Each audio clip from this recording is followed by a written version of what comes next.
So my name is Dorota Gruber, and I'm the PI of Northwell site DMD project.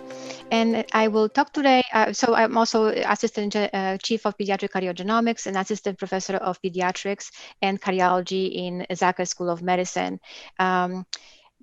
I will talk today. I will discuss the topic of pandemic from the research team perspective at Northwell Health and the steps that that had to be taken to address these issues of COVID. Next slide, please. And I'll actually skip the slides because Dr. Tavakoli already spoke about the major goals of the DMD pilot. Next slide, please. So 2 slides back, sorry. Not this one, this one. Okay, thank you. So DMD pilot protocol involves multiple steps, including screening of for eligibility criteria, consent process, then marking of NBS cards with DMD letters, which are signed of the fact that the individual is actually consented to the study, and then tier 1 screening immunoassay and tier 2 confirmatory testing, genetic testing, and depending on the results, the patient is referred to neuromuscular clinic for further follow-ups. Next slide, please. At Northwell, enrollment is being conducted at 4 separate locations: North Shore University Hospital, Long Island Jewish Medical Center, Southside Hospital, Lenox Hill Hospital, and the follow-up and genetic evaluation is being done at Cohen Children's Medical Centers in Department of Pediatrics, Division of Medical Genetics, and Division of Neurology. Next slide, please.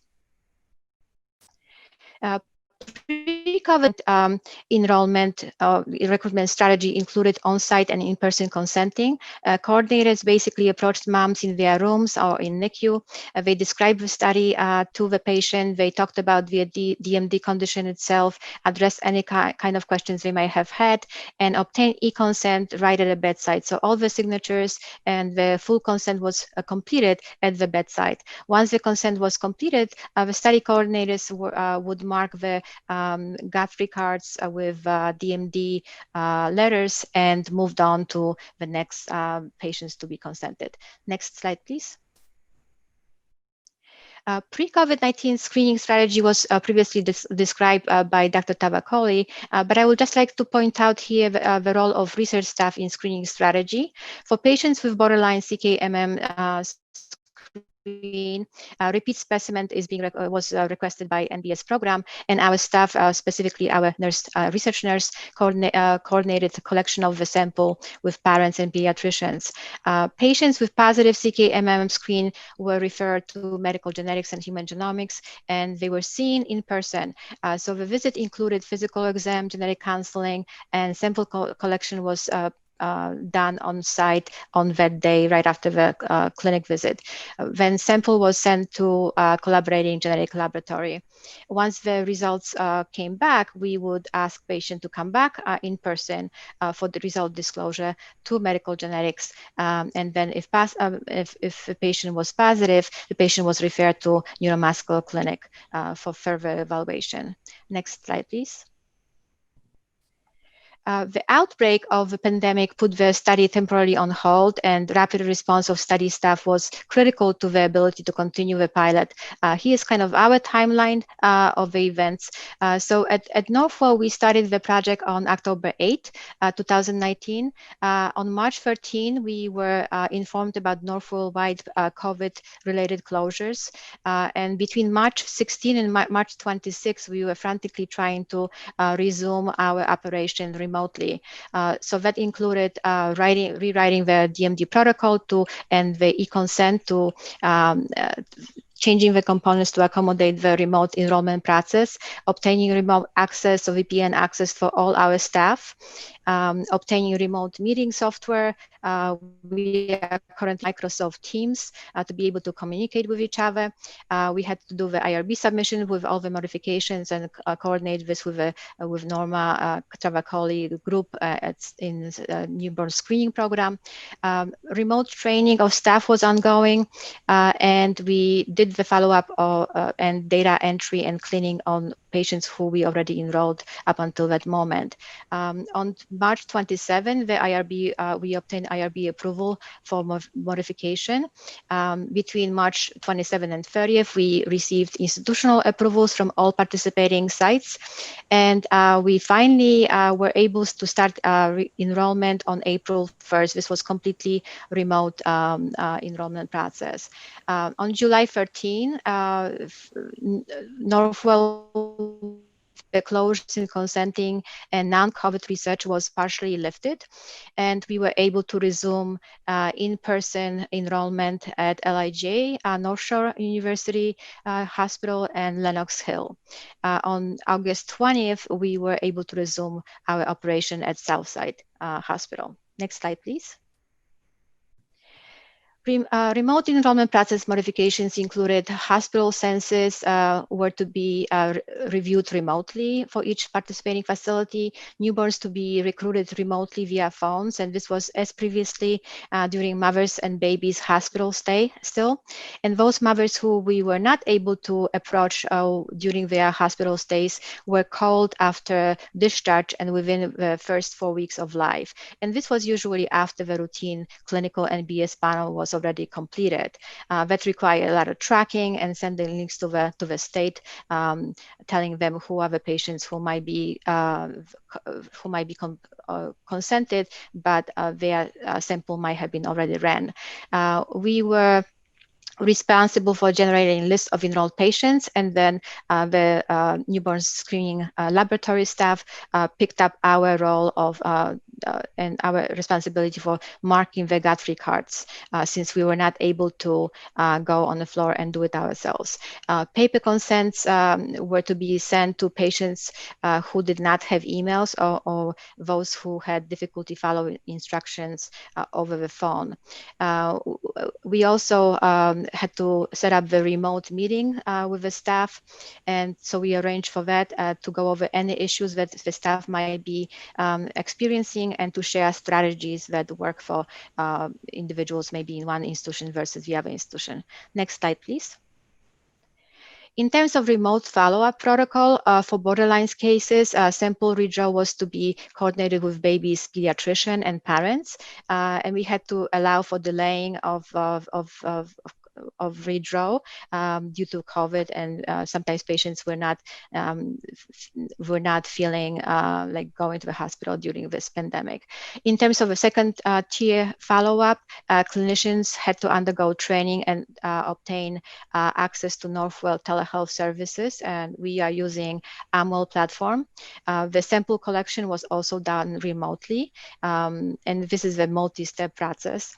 We basically sending the PDF consent to the patient. Patient had to send the consent back, and once we received the consent, we were able to order the sample collection kit via laboratory site, and then the lab would send the kit to the patient. Then the parents would have to collect the sample, send it to the laboratory. So it's a stepwise process. It's quite laborious, but it does work. We might expect some delays, and once the results come back, we would do the follow-up visit also via telehealth. And once the patient is positive, found to be positive on any of the testing, they were referred to a neuromuscular clinic for the family, and the family was counseled under to look for patients who might be, for family members who might be at risk for developing a condition as well, or being a carrier. Next slide, please. Once the closure of in-person research was partially lifted, we were able to go back to the floors and start a hybrid consenting process, so in-person and remote. That required daily COVID-19 symptom monitoring, temperature checks, and mask, shields, goggles, whichever each hospital had different rules of what kind of PPEs we had to wear. Remote daily review of hospital census was performed, and continues to be performed. Daily coordinators go to each of the facility, and they consent patients in the morning, and all the data entry is done remote. When census is low, calls are made to the patients who were missed due to either early discharges, and nowadays the discharges are happening about 12 to 24 hours post-delivery, whereas before moms used to be in the hospital 2 days, sometimes 3 days. Also, people who delivery on the weekends and COVID positive patients who we cannot approach, or patients needing more information are being targeted through the phone consent. As far as follow-ups goes, in-person and telehealth visits are now available to the patient. It's depending on the patient preference and the severity of a condition. If a patient has additional clinical findings, we advise them to come to the clinic, and so they can be evaluated in person and the physical exam can be done. Also, blood samples and buccal swabs collection is now available.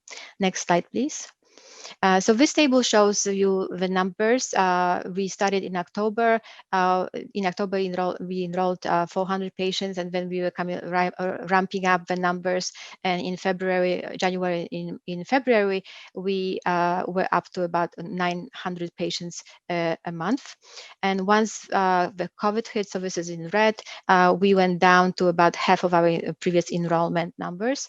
And in August, September, October, we kind of ramp it out even above the original numbers. So the hybrid system does work and actually seem to be we're doing better. Next slide, please. So to give you kind of an overall idea of how many patients we have so far, as of Friday last week, we enrolled 11,800 patients. Enrollment since beginning of pandemic was about 7,600. Remote re-enrollment alone was about 2,600 patients, and hybrid enrollment about 5,000 patients. So as far as follow-up goes, we had 14 referrals just for Northwell of patients who were found positive on the newborn screening. 8 follow-ups were completed, 2 are still ongoing, and 4 are pending follow-up visit. And 118 borderlines were processed. 6 patients refused to redraw, and 2 were lost to follow-up. Next slide, please. And just to summarize major challenges that we encountered so far, those included staff burnout, and we heard this before. Other institutions experienced the same thing. Hospital coping with pandemic, we had to constantly change via protocol. We have to kind of be abreast of all these changes and follow up on them and making sure that we obey all the rules. The technicals and software, Wi-Fi glitches, computer illiteracy in some population of our patients, no access to mail to receive a computer link. For those who, as I mentioned, we send out paper consents to those who do not have email or who could not follow the protocol.